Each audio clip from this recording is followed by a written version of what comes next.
Okay, next lecture foreign exchange. कल तक हमने जो पढ़ा था एक बार मैं उसको रिवाइज कर दूं, बहुत ध्यान से समझेंगे। कल हमने सबसे पहला टॉपिक पढ़ा था फॉरेन एक्सचेंज की सप्लाई के सोर्सेज, मतलब कहाँ कहाँ से फॉरेन एक्सचेंज आएगा। एक्सपोर्ट करोगे तो आएगा, बाहर के टूरिस्ट इंडिया घूमने आएंगे तो आएगा, यस। उसके अलावा बाहर से गिफ्ट डोनेशन वगैरह आई तो आएगा। साथ ही बाहर से कंपनीज ने अगर इंडिया के शेयर्स में इन्वेस्ट करा, याद है कल आपको मैंने आपको पढ़ाया था आईडीआर, इंडियन डिपॉजिटरी रिसीट्स, तो बाहर के लोग अगर इंडियन कंपनी में शेयर लगाएंगे तो आएगा। Is it clear? दूसरी बात कल हमने जो पढ़ी थी, यस प्लीज, दूसरी बात हमने जो पढ़ी थी वो थी प्राइस और सप्लाई ऑफ फॉरेन एक्सचेंज, मतलब रेट और फॉरेन एक्सचेंज की सप्लाई में पॉजिटिव रिलेशन होता है। क्यों? क्योंकि आज अगर आप मान के चलो एक्सचेंज रेट बढ़ती है, एक्सचेंज रेट बढ़ने से, एक बारी में आंसर सही दे देना, एक्सचेंज रेट बढ़ने से फायदा किसका होता है? एक्सपोर्टर का। तो एक्सपोर्टर अपने क्या बढ़ा देगा बोलो? एक्सपोर्ट्स। एक्सपोर्टर एक्सपोर्ट्स बढ़ाएगा तो बाहर से डॉलर आएगा, तो रेट बढ़ने से डॉलर की सप्लाई बढ़ेगी। Is it clear? And last concept कल तक की क्लास में जो हमने डिस्कस किया था और उसका एक्सप्लेनेशन आपको लिखकर लाना था इस डायग्राम का, कि D is the demand curve, S is the supply curve for foreign exchange.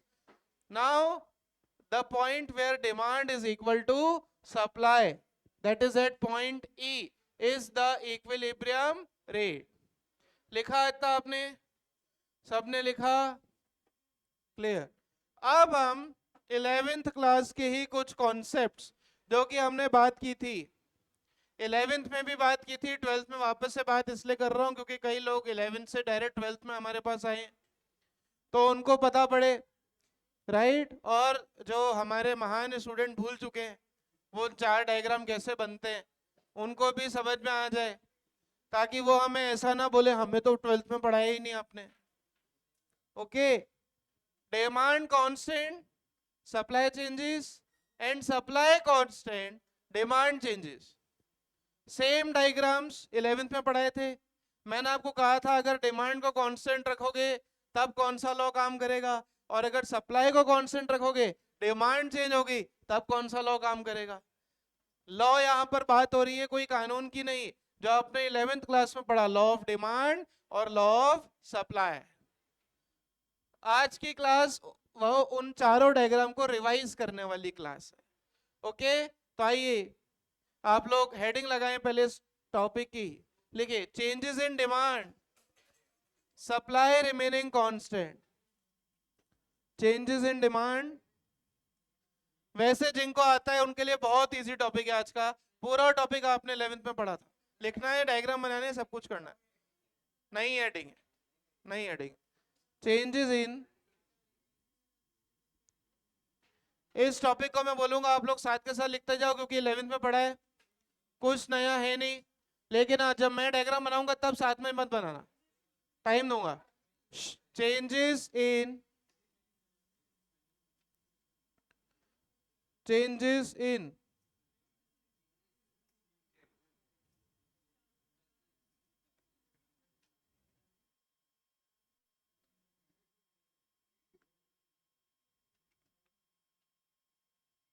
changes in demand for foreign exchange,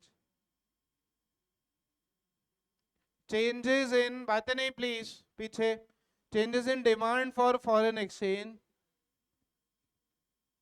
supply remaining constant, supply remaining constant। Demand change है, सप्लाई इज कांस्टेंट। इसका first point, increase in demand, increase in demand. Heading लगा करके रुक जाना please, क्योंकि अगर जिसको diagram बनाने में गलती अगर की है तो बिल्कुल डायग्राम गलत देखते ही जीरो देने का रूल है बोर्ड में। डायग्राम गलत है, काटो, आगे का पढ़ो ही मत, 0 दे दो। स्ट्रिक है बोर्ड इस पॉइंट पे। सबसे पहले डिमांड कर्व नीचे से ऊपर कि ऊपर से नीचे, downward slope. So this is the demand and this is the supply. बिल्कुल डायग्राम अभी मत बनाओ प्लीज, आता है तो भी रुक जाओ, क्योंकि गलती के चांसेस हो जाते हैं कई बार। P Q, okay, this is the rate of exchange, ये रेट है, और इधर है सप्लाई ऑब्लिक डिमांड। यहां तक तो कल ही पढ़ाया था। अरे यहां तक तो कल ही पढ़ाया था, मैंने पहले ही बताया था, पहले कर्व बनाना है और फिर अंदर की पॉइंट को प्लॉट करना है। बच्चे पहले पॉइंट को प्लॉट करेंगे, कर्व बनाएंगे, वो गलत स्टेप है। पहले ग्राफ कर्व बनेगा और फिर अंदर के पॉइंट्स मैच होंगे। नाउ डिमांड बढ़ानी है। डिमांड कर्व किधर दिख रहा है आपको, जहां डी लिखा है? डिमांड बढ़ानी है, बताओ डिमांड इस साइड बढ़ेगी या इस साइड बढ़ेगी? कहां बढ़ेगी? ये आप ऐसे बैठे हो, ये आपका राइट साइड है या आपका लेफ्ट है? बताओ डिमांड बढ़ाने के लिए राइट शिफ्ट होगा या लेफ्ट शिफ्ट होगा? किसी को कोई कंफ्यूजन इसमें? किसी को कोई कंफ्यूजन? बच्चे गलत बनाते हैं इसलिए बता रहा हूं। एक महान स्टूडेंट ने पिछले बैच में, जिन 11th में, मैं जब पहले मैं जो है बिजनेस और इकोनॉमिक्स दोनों लेता था, फिर मैंने बिजनेस डेलीगेट कर दिया, मैं इतना पैसा मिलता नहीं, क्या मतलब। तो एक व्यक्ति ने उस समय डिमांड कर बनाया ऐसे, एक स्टूडेंट ने ऐसा डिमांड करो। मैंने कहा बढ़िया है, सप्लाई कर फिर ऐसा बना देता, और कुछ नहीं आता तो फूल ही बना दो फिर exam.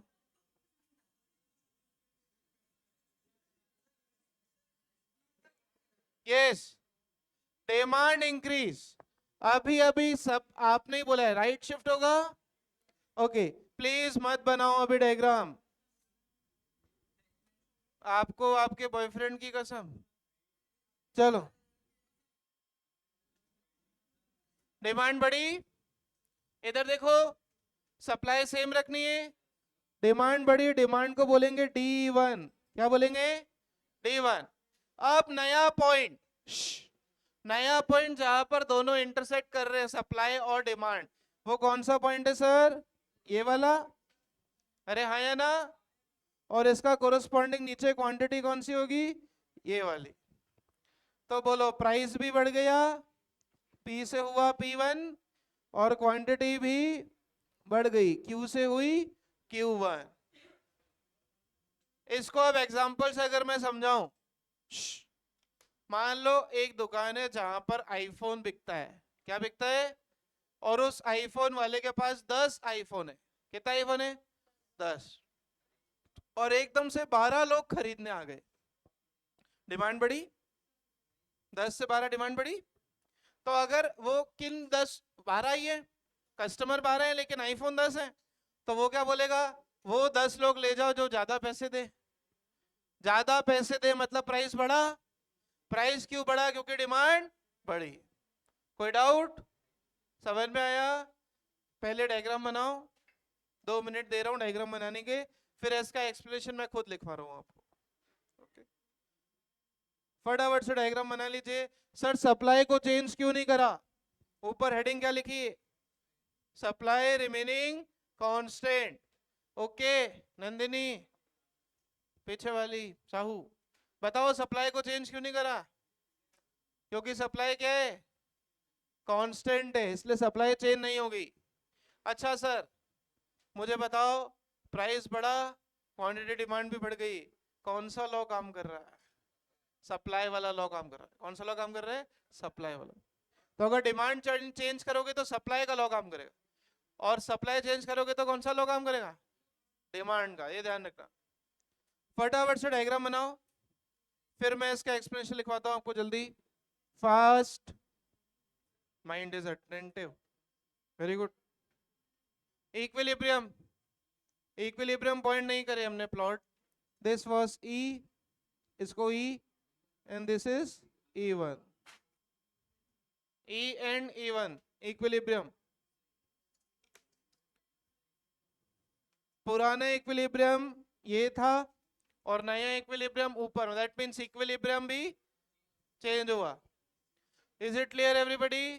Now write down explanation, write down explanation of this diagram. लिखिए,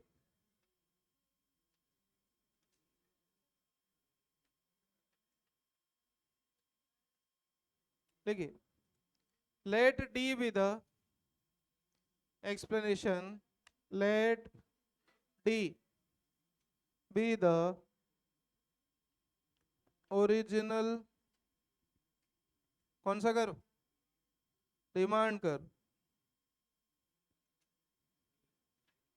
let D be the original demand curve and S be the supply curve, and S be the supply curve for foreign currency।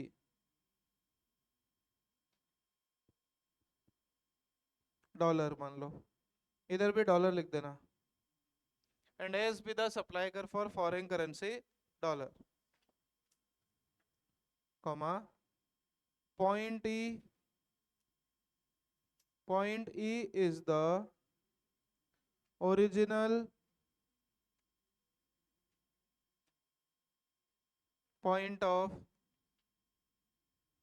point E is the original point of equilibrium, point E is the original point of equilibrium with corresponding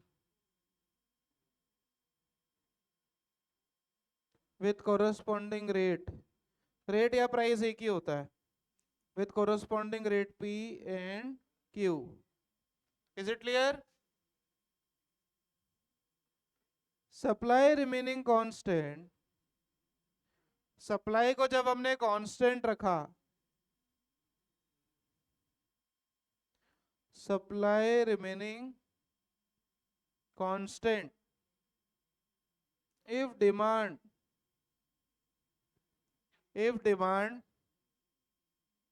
for foreign currency, अरे ऊपर वाले diagram में कोई doubt तो नहीं किसी को? कोई doubt? if demand for foreign currency increases from D to D1, if demand for foreign currency increases from D to D1, comma it increases the rate, बोलो प्राइस बढ़ा ना, प्राइस बढ़ा, it increases the rate from P to P1। इधर देखो diagram में, P से P1 rate बढ़ी with increase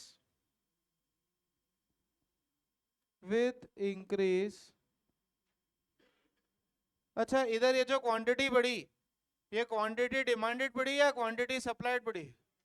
demanded बढ़ी, ऊपर ही लिखा है, हेडिंग में लिखा है increase in demand, common sense, supply तो सेम है ना, with increase in demand from Q to Q1, और क्योंकि प्राइस और क्वांटिटी दोनों बढ़ रही है तो कौन सा लॉ काम करेगा? Law of supply. लेकिन एग्जाम में लिखने की जरूरत नहीं है क्योंकि लॉ ऑफ सप्लाई माइक्रो का कॉन्सेप्ट है, हम मैक्रो लिख रहे हैं। आपको लास्ट में ये लिखना है, price rate increase with increase in demand from Q to Q1। बोलो कोई डाउट? अरे कोई doubt?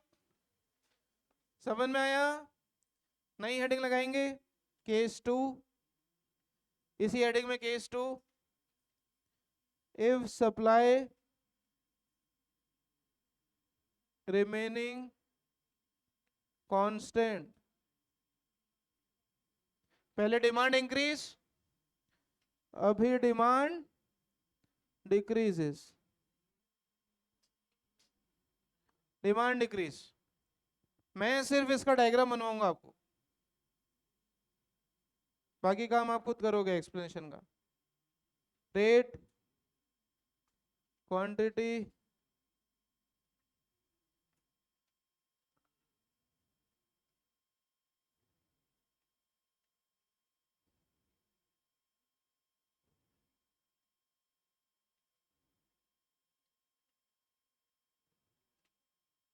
Supply,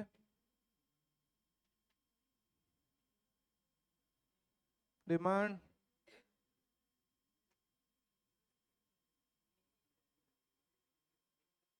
P Q. Demand fall reverse, पहले ऊपर शिफ्ट हुआ था डिमांड करो, अभी कहां शिफ्ट होगा? नीचे। D1, D1, पहले डायग्राम देख लो आराम से, क्योंकि एक्सप्लेनेशन खुद ही लिखना है। नया इक्विलिब्रियम पॉइंट नीचे वाला, इसको मैं यहाँ पे E लिख देता हूँ, E, this is the new point.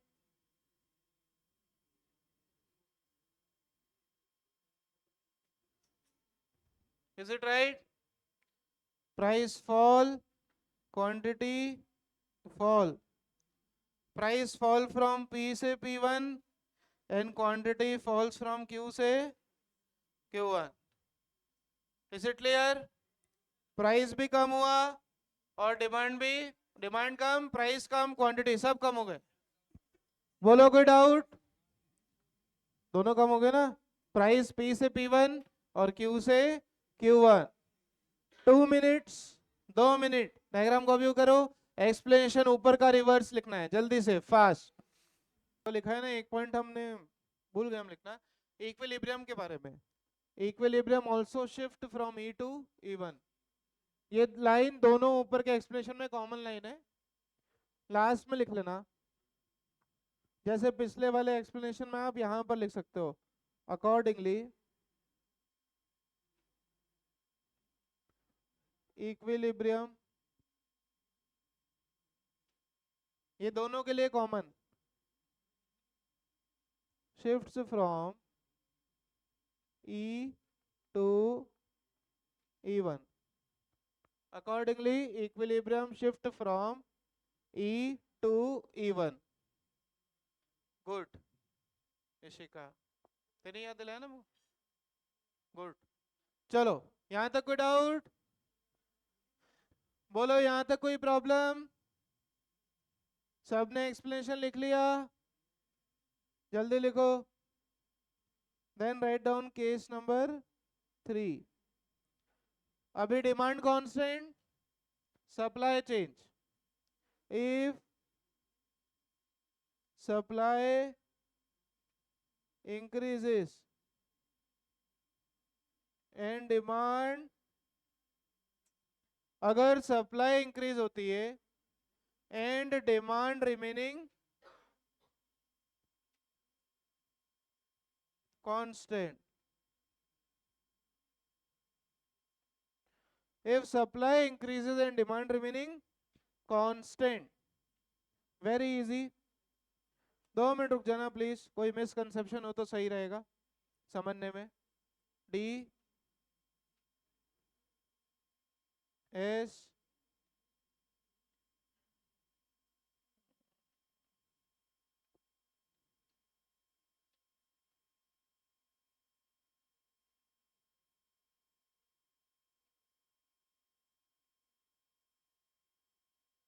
P Q and this is the point E। okay, supply increase, again वापस से अपनी राइट और लेफ्ट। सप्लाई अगर बढ़ती है तो ये आपका सप्लाई कर्व है, ये सुनो, ये सप्लाई कर्व है, इसकी वैल्यू बढ़ानी है, इसकी वैल्यू बढ़ानी है तो बढ़ेगी इधर। ओके, तो supply curve which side? Right, ठीक है, ये सप्लाई कर बढ़ गया S1 S1, राइट, कोई डाउट? ये सब 11th क्लास में सीख रखा है आपने। सप्लाई कर पॉजिटिव स्लोप होता है तो वो उसकी इधर वाली वैल्यू लेगा। Is it clear? हाँ, अब बताओ, नया प्राइस ये रहा और नई क्वांटिटी ये रही। Is it clear? बोलो, प्राइस फॉल हुआ, प्राइस फॉल हुआ और क्वांटिटी सप्लाइड बढ़ी, Q1, क्वांटिटी सप्लाइड बढ़ गई। इसका प्रैक्टिकल एग्जांपल अगर मैं बताऊं तो सर, डिमांड आईफोन की 10 ही है। आईफोन की डिमांड कितनी मान लो? 10। कंपनी ने आगे से 5 नए आईफोन और भेज दिए, तो अब स्टॉक में कितने मोबाइल हो गए? 15। 15 मोबाइल, डिमांड 10। तो सप्लायर मोबाइल को बेचने के लिए प्राइस को क्या करेगा? कम। प्राइस कम क्यों करा? क्योंकि सप्लाई बढ़ गई। अरे होता है ना, पुराने स्टॉक को निकालने के लिए सेल लगती कि नहीं लगती मार्केट में? तो सेल लगती है मतलब सप्लाई उनकी ज्यादा है, ऑलरेडी स्टॉक ज्यादा हो चुका है, इसीलिए वो सस्ते का माल सस्ते में देंगे फिर आप। Is it clear? डन। इसका एक्सप्लेनेशन मैं लिखवा रहा हूं, साथ के साथ लिखे।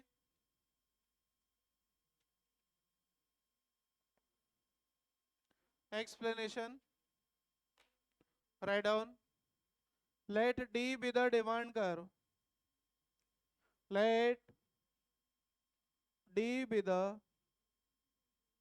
Demand curve and S be the supply curve. Let D be the demand and S be the supply curve intersecting at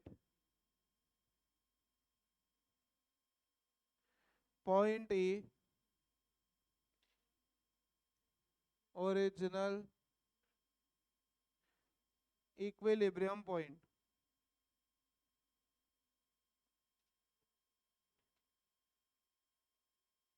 Original equilibrium point. Full stop. As supply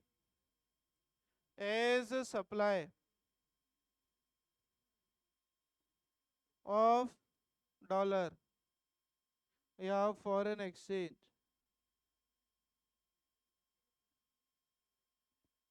as supply of foreign exchange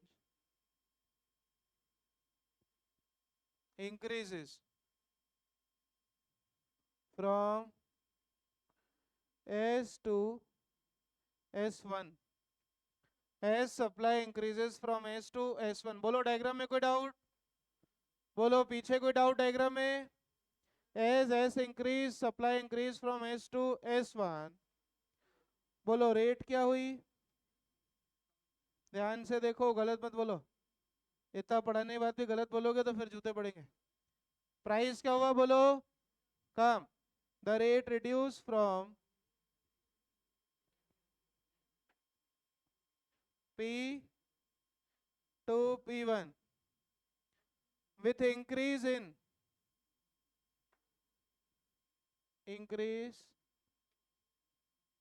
बोलो supply increase हुई।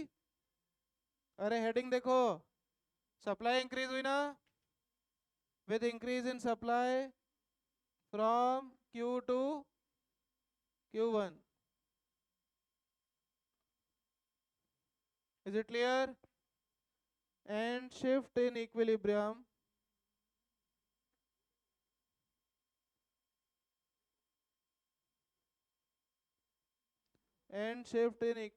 from E to E1। बोलो कोई doubt, कोई problem? जल्दी से explanation लिखें। और last case आज का केस नंबर 4। हाँ हो गया, बस केस 4 लिख रहा है बस। केस 4, हाँ लिखिए। if supply falls, अगर सप्लाई कम होती है, demand constant, if supply falls, demand remaining constant. Equilibrium point तक हो गया. E is the original equilibrium point. यहां तक हो गया सबका.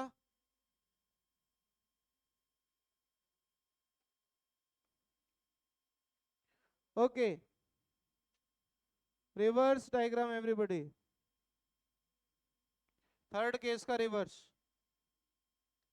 Quantity,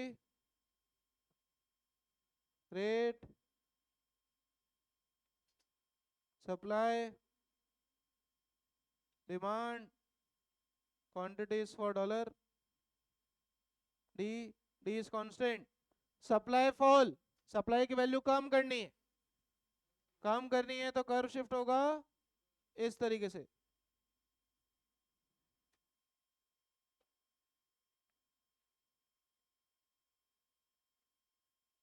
P Q S1 S1, price बढ़ा, क्वांटिटी सप्लाई कम. बोलो प्राइस बढ़ गया और सप्लाई कम हो गई. This was E, this is your new point E1. Price बढ़ा, सप्लाई कम. P1 Q1. डायग्राम बना लीजिए. एक्सप्लेनेशन आप इसका होमवर्क पे लिखेंगे. इसके साथ हमारा डिमांड और सप्लाई दोनों का चेंज होता है खत्म. कल से इसके रिमेनिंग टॉपिक्स खत्म करते हुए प्रोबेबली कल तक हो जाना चाहिए चैप्टर. ठीक है, बोलो यहां तक कोई डाउट? Thank you.